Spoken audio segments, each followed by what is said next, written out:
The most profit I've made after 6 weeks, I've made 1.8 million naira after 6 weeks. The greatest loss is I've made 4 million naira loss. I started 2020, I started with 300 chicken. I've injected, let me say 15 million naira. It's up to 15 million naira I've injected in poultry. Yes, it's worth it. Yes, it's worth it. So on 1,000 beds, I bought the beds 200 naira per bed. So 1,000 beds is 200,000 naira. So 1,000 beds will be consuming 140 bags of feed at 20,000 naira each. That's like 1,680,000 naira on it. So if I should be adding 200,000 naira to it, that would be like 1.8 million plus. So with the vaccination, lighting, and everything, if I should be closing it to 2 million naira. So this bed we are only breeding the bed for 6 weeks. At 6 weeks, our target is to get 3 kg live weight. So at 3 kg live weight 6 weeks, we are selling at 1,150 times 950. Let me even put the mortality at 50. Let me put it that we have 50 mortality. So we have 950 beds. And we said each bed at 3 kg times 3 kg. That's 2,850 kg. So we should be having 2,850 kg at 6 weeks for the whole time. So let me say we are selling at 1,100. That's 3,135,000. So there are situations whereby we sell below 1,100 sometimes.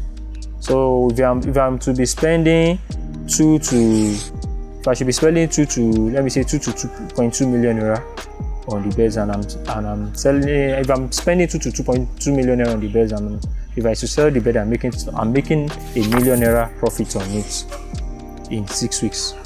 So even if the market is coming down, the price we are unable to sell at 1,1 is going to like 1,018 naira, 1,017 naira. 6 weeks. It's not like we are not going to see 500,000, 600,000 naira. So I believe seeing 600,000 naira on 2 million naira in 6 weeks, it's worth it. Yes, it's worth it.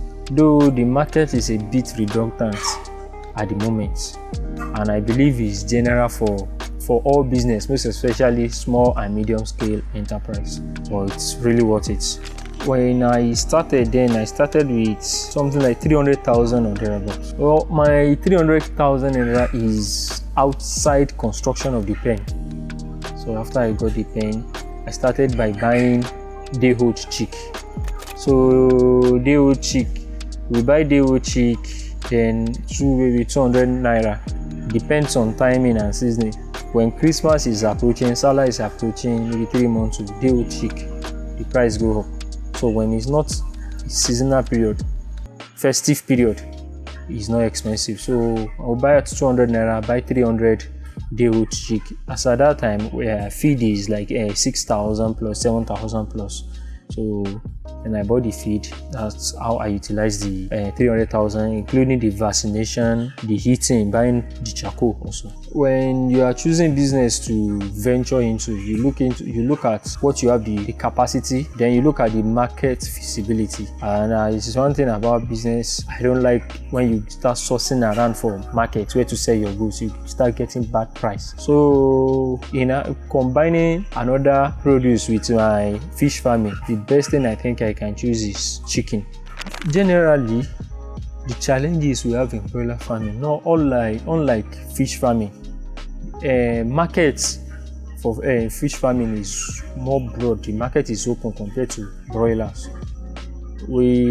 Sometimes we run into problems whereby we don't have where to sell our market to. So you have to just sell on credit, and before you get your money, it's another hell of a thing. Sometimes you have to go extra mile sourcing, looking for market in other states just to transport your birds there. So if you are not entering, maybe having an agreement with an off-taker, sometimes it's very difficult to sell your birds, and they are livestock. If you are not selling them, if you don't have anywhere to sell them, you keep feeding them. When they grow, when the accumulation of fat in them is too much, you see them, they start dying. So it's one of the big challenges that we do face when the market is not there. The other things we do is their litters. We sell their litters also. We sell their litters. The dead chickens, we sell dead chickens also.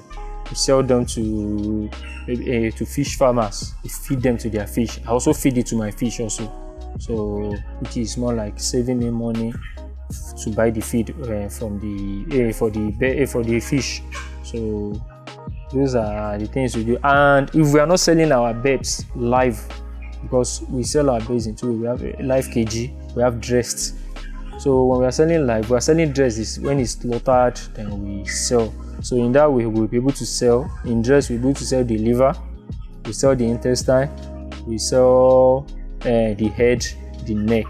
Yes, any festive period, the profitability is higher, because this is just like economics, demand and supply. When in festive period, there are higher demand for chicken. So when there are higher demand for chicken, the price goes up. Well, tips I have for broilers farmers out there is I will advise them on how to build their pen house. The essence of the vaccination, if possible, they should have their brooding pen separately. I have a brooding pen also where I do the brooding, because this pen house, you see, is big. This pen house can take 2,500 to 3,000 birds. So if I'm bringing in 1,000 birds and I'm brooding it here, before the heat will go round in this pen, I'll be using a lot of resources. It will be consuming a lot of charcoal and the pots we are using. So if you have a small brooding house, it is easier. So I'll advise them to, it's better they have a brooding house, then they transfer from the brooding house to the main pen. Then I will advise them on their biosecurity, because it's very, very essential. The biosecurity, how they manage the virus, the coming in and going out into the poultry. Then another thing is, as a farmer, you must be involved. You must be involved. If you are not involved, you don't get to understand some things. You must have the knowledge. So when you come to your pen, you go inside, you walk around, notice their litters. You know what is doing them from their litters. Notice their litters. When there's different, you're noticing some things in it. You know what to use for them. You notice if they are coughing, you know what to do. So those are the advice I will give to co-broiler farmers and the prospective broilers farmer.